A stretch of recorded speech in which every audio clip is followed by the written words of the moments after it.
Buenas tardes mis hermanos, Dios les bendiga nuevamente la oportunidad de saludar, de verlos otra vez a través de este enlace muy importante y sobre todo bueno para continuar con el estudio de las 7 iglesias. Hoy estamos tratando la última iglesia que nos queda, pues estaremos hablando de la iglesia de Laodicea, ¿no? Y muy importante la verdad, porque viene a ser la última iglesia a la que hace mención la palabra, es una iglesia muy importante.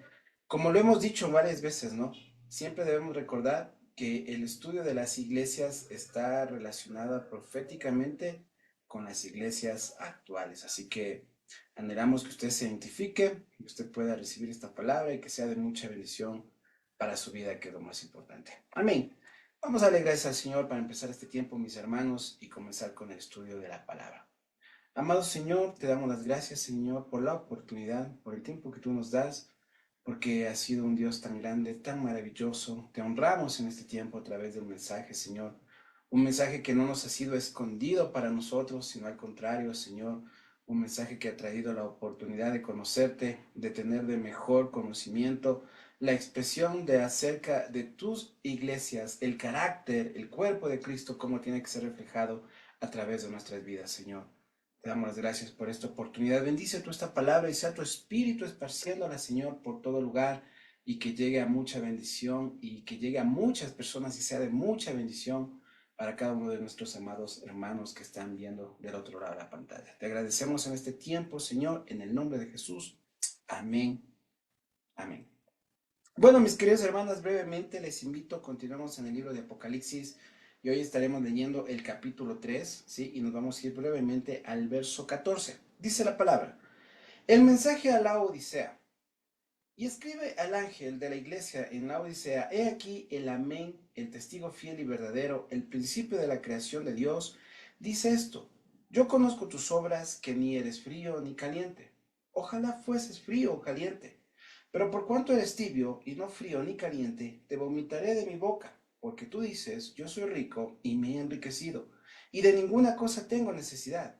Y no sabes que tú eres un desventurado, miserable, pobre, ciego y desnudo. Por tanto, yo te aconsejo que de mí compres oro refinado en fuego, para que seas rico, y vestiduras blancas para vestirte y que no se descubra la vergüenza de tu desnudez, y unge tus ojos con colirio para que veas. Yo reprendo y castigo a todos los que amo. Sé pues celoso y arrepiéntete.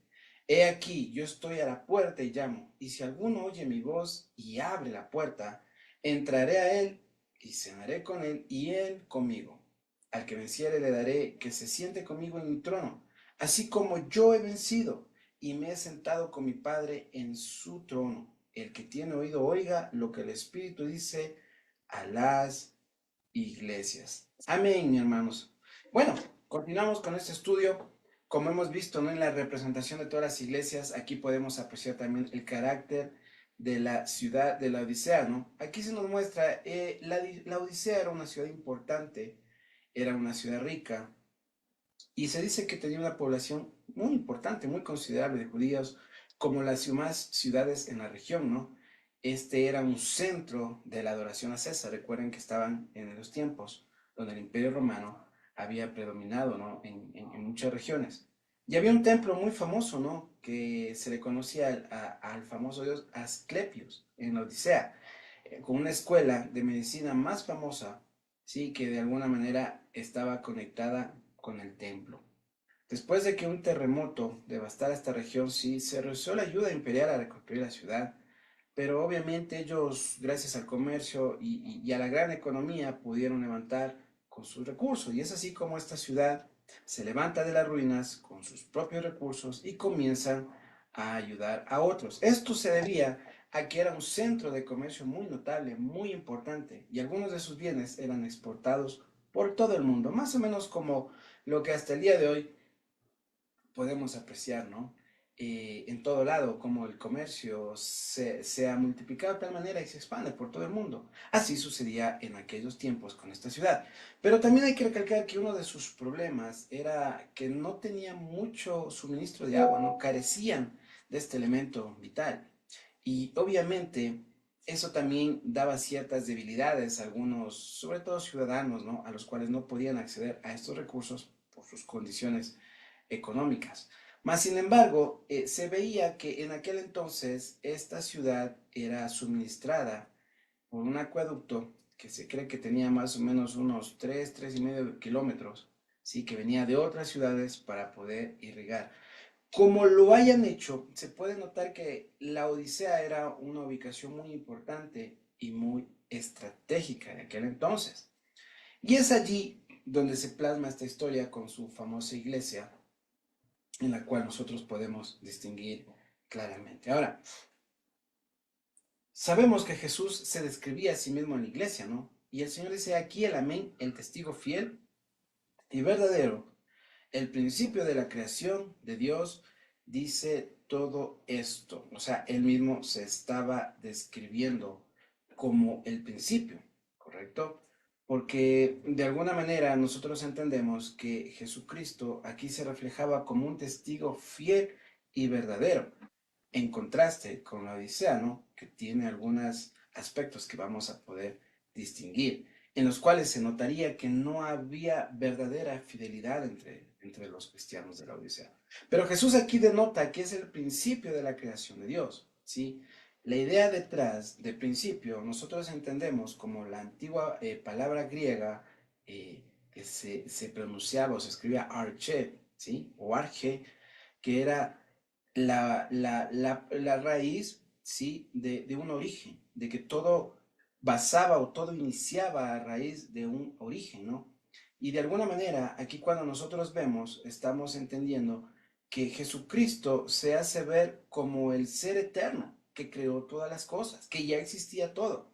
La fuente o el origen de toda la creación estaba en la persona de Jesucristo. Por eso mismo, él hace notar aquí su carácter de prominencia más que todo lo que había sido creado en aquel lugar, ¿correcto? Y mire lo que dice aquí más adelante, cuando nosotros comenzamos a visualizar en la iglesia de la Odisea, ¿no? Porque hay que reconocer siempre que Jesús conocía muchas cosas de las iglesias. Como el día de hoy, Jesucristo conoce todo, no podemos escapar de su conocimiento. Y mira que aquí Jesús comienza a distinguir y deja claro lo que él sabía de esta iglesia. Cuando dice, yo conozco tus obras, que ni eres frío ni caliente, y ojalá fueses frío o caliente.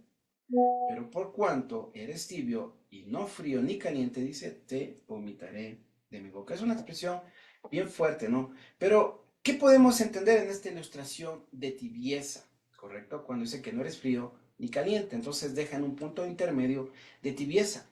Inmediatamente golpearía a los cristianos de la Odisea esta palabra, porque el agua que ellos bebían cada día era tibia.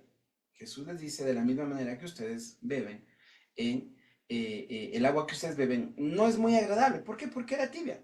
Recuerden que por la forma como venía el agua de ellos, ¿sí? Eran aguas termales bueno, en ese tiempo muchos lo hervían, no lo sabemos exactamente, pero el agua que ellos recibían no era de la mejor condición al gusto de las personas, ¿no?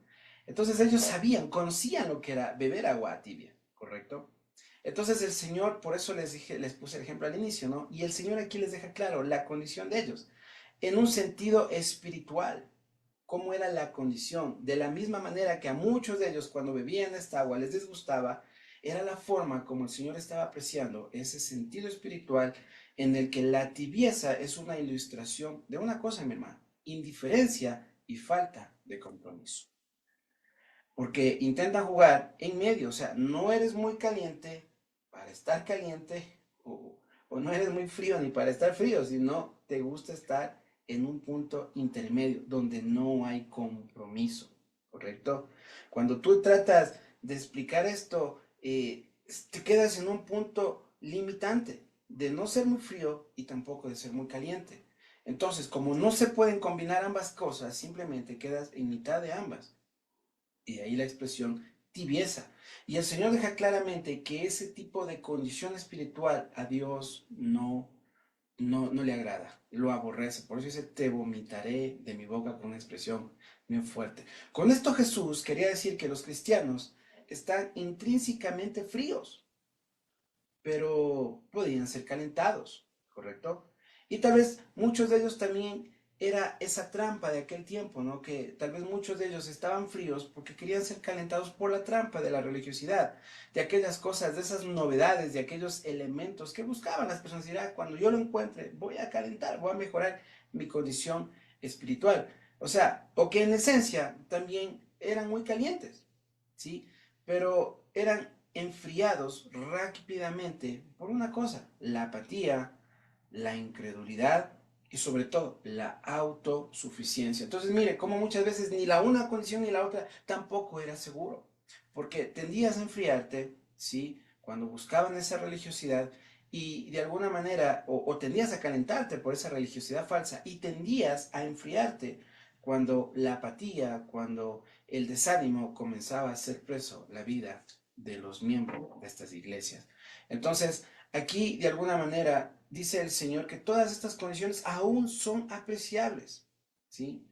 Pero hay que entender, ¿no? Que de alguna manera la condición a la que Dios sí reprueba completamente era la condición de tibieza, ¿correcto? Una condición donde no hay un compromiso, donde la persona está como que un día sí, otro día no, y realmente no ha decidido entregar completamente su vida, su mente, su corazón, su alma al señorío del Señor. Por ende, también un corazón tibio, hay que entender que no es un corazón a medias, es un corazón que en realidad se ha enfriado completamente.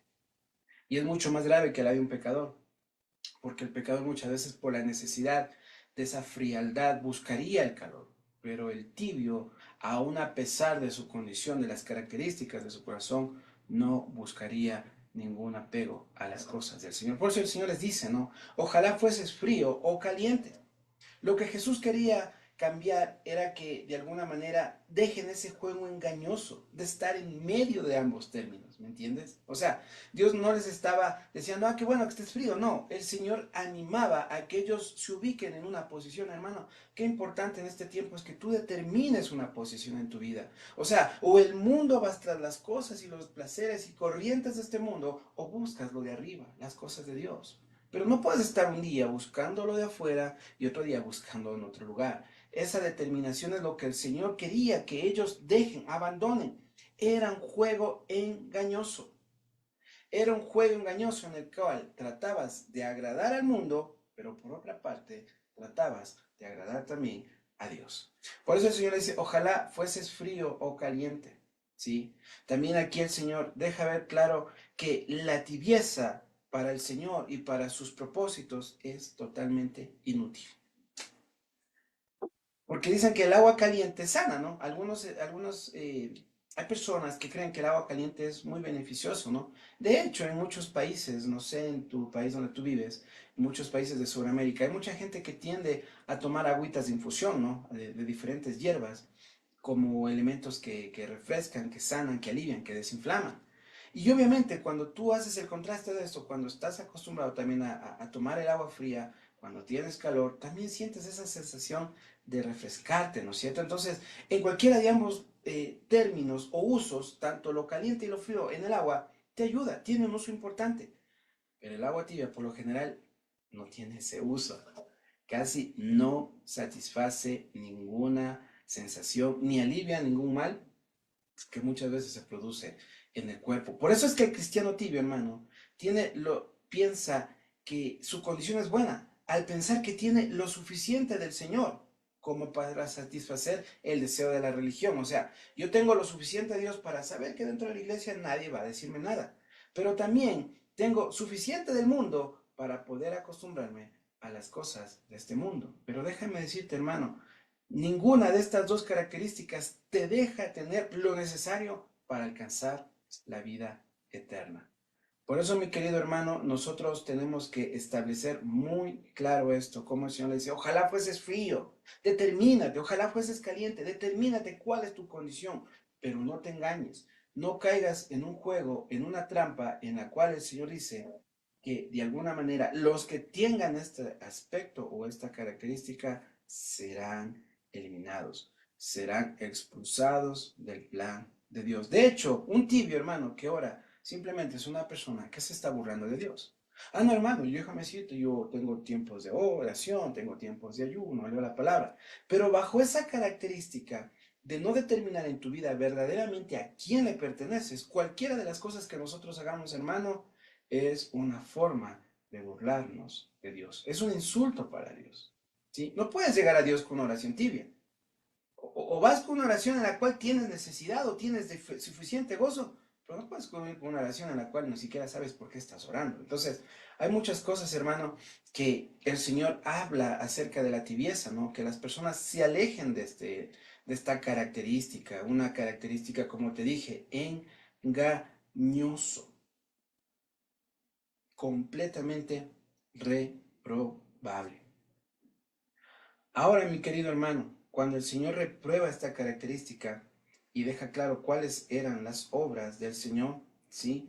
Y deja claro que de alguna manera a las personas que tenían estas características serán vomitadas, el Señor también refleja otra característica y otra consecuencia que de alguna manera deja claro ver que Jesús sí tenía algo en contra de la Odisea, no solamente por la tibieza. Mira lo que dice en el 17, dice, porque tú dices, yo soy rico y me he enriquecido y de ninguna cosa tengo necesidad. Y no sabes que tú eres un desventurado, miserable, pobre, ciego. Por tanto, yo te aconsejo que de mí compres oro refinado en fuego para que seas rico y vestiduras blancas para vestirte y que no se descubra la vergüenza de tu desnudez y unge tus ojos con colirio para que veas. Qué interesante que es esto, hermano. Porque, mira, las características de la tibieza es vivir una vida de engaño, reprobable completamente delante del Señor y sobre todo lejos del verdadero carácter que el Señor anhelaba de los creyentes. Por eso muchos de ellos tenían una apreciación propia de que no tenían necesidad, se veían muy bien, se veían ricos, llenos, no sé, del espíritu y tantas situaciones.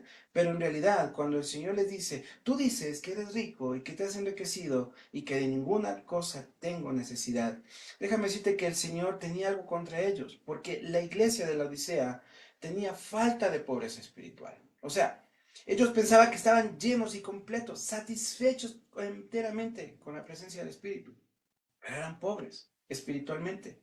Ellos miraban su condición espiritual y decían que eran ricos. Ellos miraban de nuevo y decían, he enriquecido. Tal vez volvían a mirar y decían, oye, soy tan rico en el Señor que no necesito nada, estoy completamente lleno. Pero lo opuesto a esta bienaventuranza, hermano, como las que habla en Mateo 5:3, es la pobreza de espíritu. De aquellos que tienen esa necesidad constante de buscar a Dios. No es lo mismo llegar a tener una pobreza por falta de búsqueda y esa falta de búsqueda simplemente te direcciona en un punto de decir, ah, bueno, yo no necesito más, hasta ahí estoy bien.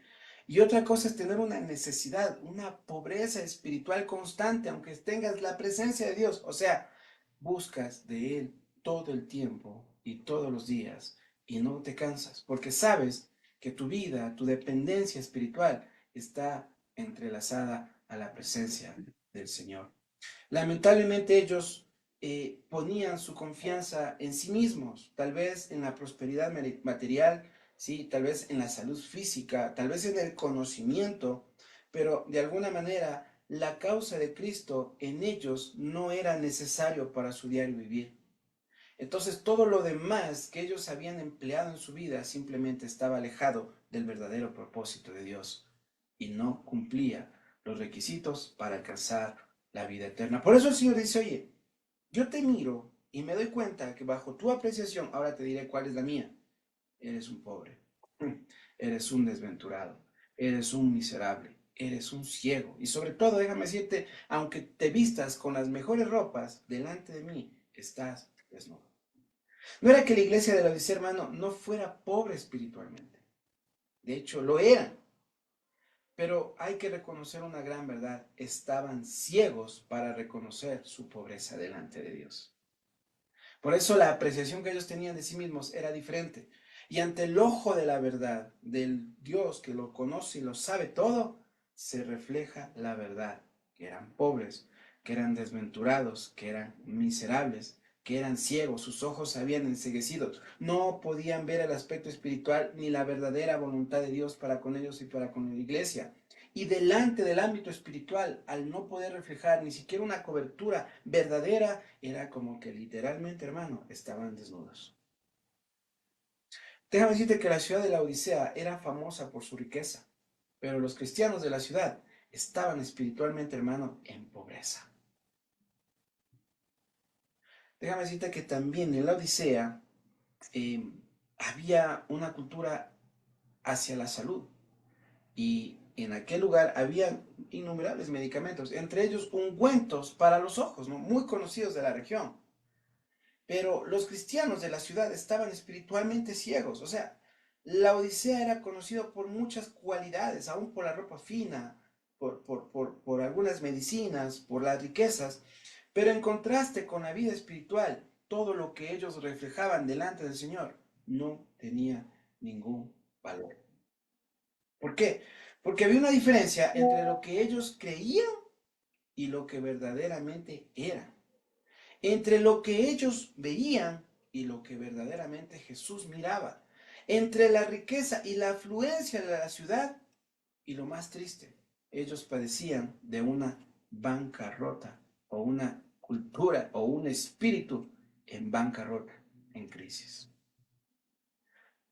Hay que recordar, hermano, que nosotros somos una opinión de Jesús. Lo que Él opine, eso es.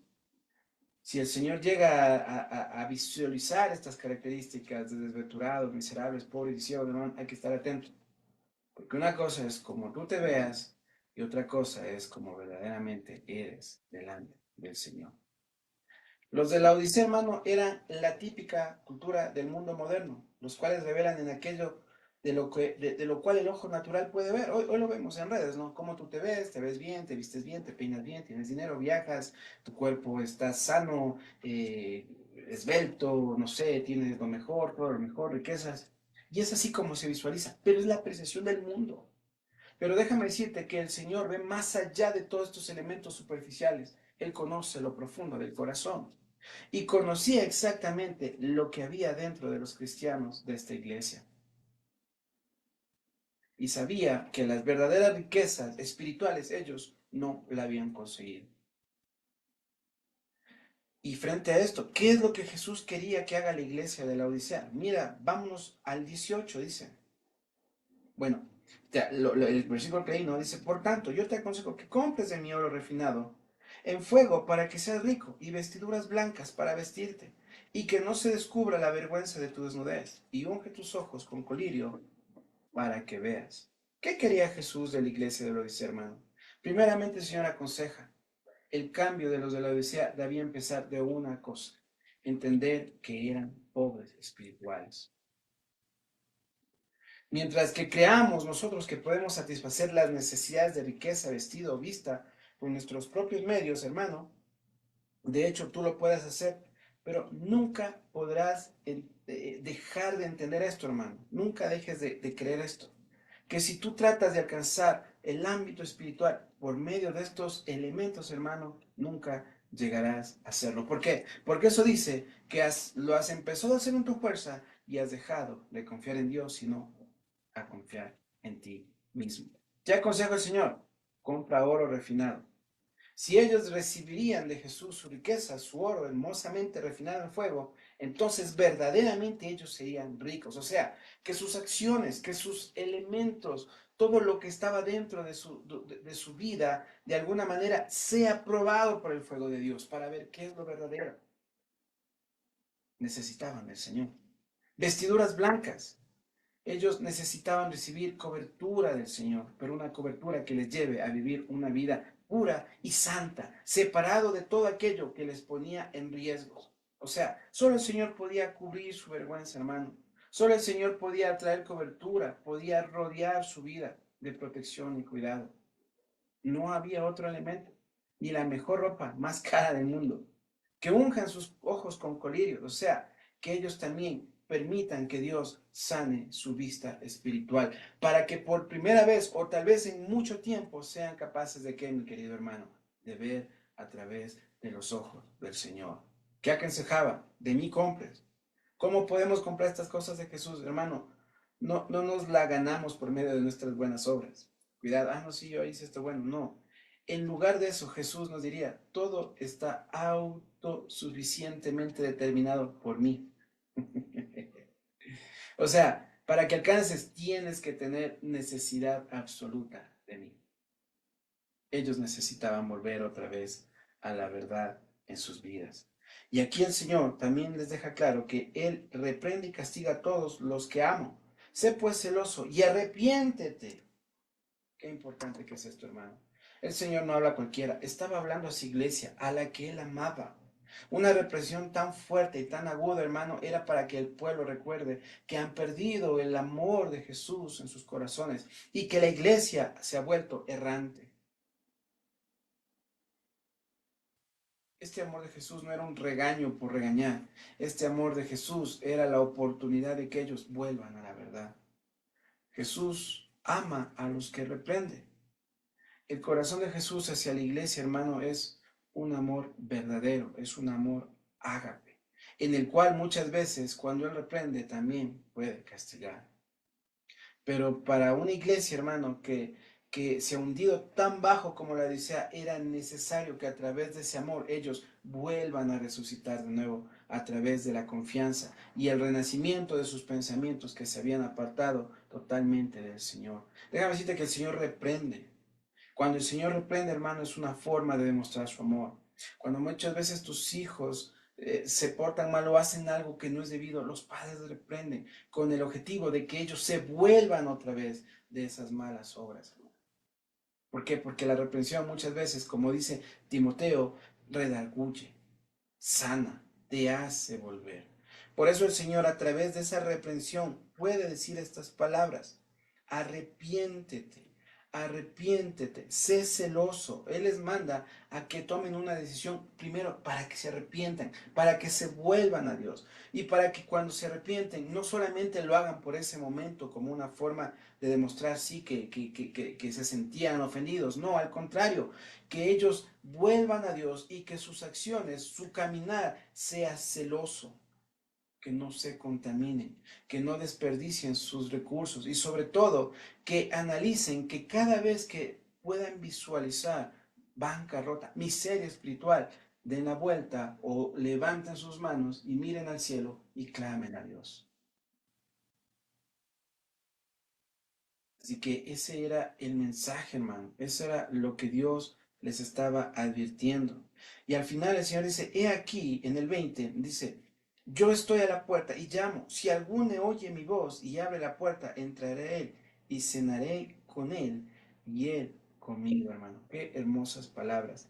Porque Jesús le estaba dando a la iglesia tibia, tibia, por decirlo así, tibia de la Odisea, la gran invitación de que Él toca la puerta pidiendo poder pasar a venir y cenar con ellos, en el sentido de volver a compartir calor, de volver a pasar un tiempo íntimo con Él, de volver a reconciliarse. ¿Para qué? Para que ellos puedan escuchar su voz. Recuerda que la idea de Jesús a la puerta aplica para el pecador y también para el santo de la misma manera. Jesús quiere entrar con nosotros y cenar con nosotros en el sentido de tener una verdadera relación profunda y real con el Señor Jesucristo, hermano.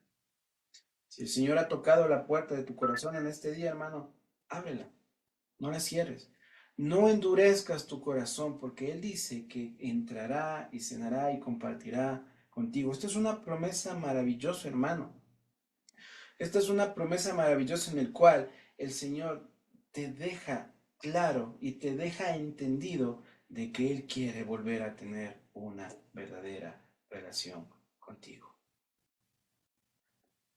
Por eso dice, si alguno, si alguno abre, si alguno oye, ese es un llamado, hermano. Ese es un llamado a todas las iglesias, a que todos los que estén atentos, hermano, vuelvan la mirada y vuelvan su oído a la palabra del Señor. No retrases esto. Ahora, si tú llegas a hacer esto, ¿qué es lo que pasará al final? El Señor traerá una recompensa para ti. Mira lo que dice en el 21. Al que venciere le daré que se siente conmigo en mi trono, así como yo he vencido y me he sentado con mi Padre en el trono. El que tiene oído oiga lo que el Espíritu dice a todas las iglesias que nosotros hemos hablado. Hermano, la promesa es la misma de las otras iglesias. El que venciere al vencedor. Aún para los de la Odisea se muestra que no había una diferencia. Todos tenían la oportunidad de arrepentimiento, de cambio y sobre todo de que pases de una condición de derrotado a una condición de vencedor. Aquellos que vencieron la batalla en contra de la indiferencia, hermano. Aquellos que vencieron la batalla en contra de la apatía. Los que vencieron la batalla en contra de no tener un compromiso real con Dios. Los que vencieron la batalla de los que han dejado de confiar en Dios y han comenzado a confiar en su propia fuerza. Dice que ellos recibirán una recompensa especial. ¿Cuál? Disfrutarán en un lugar maravilloso junto a otros vencedores y se sentarán juntos, estarán cercanos al trono del Padre. Esa es la promesa más eminente de todas las promesas, hermano, que el Señor puede dejarte caer. La oportunidad de cambiar tu condición de una muerte total a una vida eterna, hermano. El Señor está trayendo una oportunidad y dice, oye, los que tienen oído, oigan, identifica a los de su iglesia. No te identifiques con otras congregaciones, hermano, del mundo, religiosas. Identifícate con la iglesia del Señor, aquella que el Señor está hablando a través de su Espíritu, aquella que el Señor está dándote una oportunidad, que cambies esa condición reprobable. Y sobre todas las cosas, hermano, a que vengas y disfrutes del plan maravilloso del Señor. Qué maravilloso el mensaje de las iglesias, hermano, que hemos podido compartir. Anhelo en mi corazón para la gloria del Señor que todos estos mensajes que hemos podido traer cada semana sean de mucha bendición para tu vida, sean de edificación y te permitan construir una verdadera vida espiritual en santidad, en confianza, en gozo, pero sobre todo en una confianza plena con el autor y consumador de tu fe y de los planes que Él ha establecido para tu vida. Amén. Así que, mi querido hermano, hasta aquí llegamos a esta enseñanza, esta temática de las iglesias. Anhelo en mi corazón que seas bendecido y si te gustó, te invito a que lo compartas, que también distribuyas el mensaje del Evangelio por todos los lugares, simplemente compartiendo este mensaje con otros para que también tengan conocimiento de la verdad. De mi parte, me despido. Que Dios bendiga tu vida, que Dios bendiga los propósitos que están establecidos en Él y que la palabra de Dios se multiplique para la gloria y honra de nuestro amado Señor. Hasta la próxima, mi querido hermano. Bendiciones. Amén.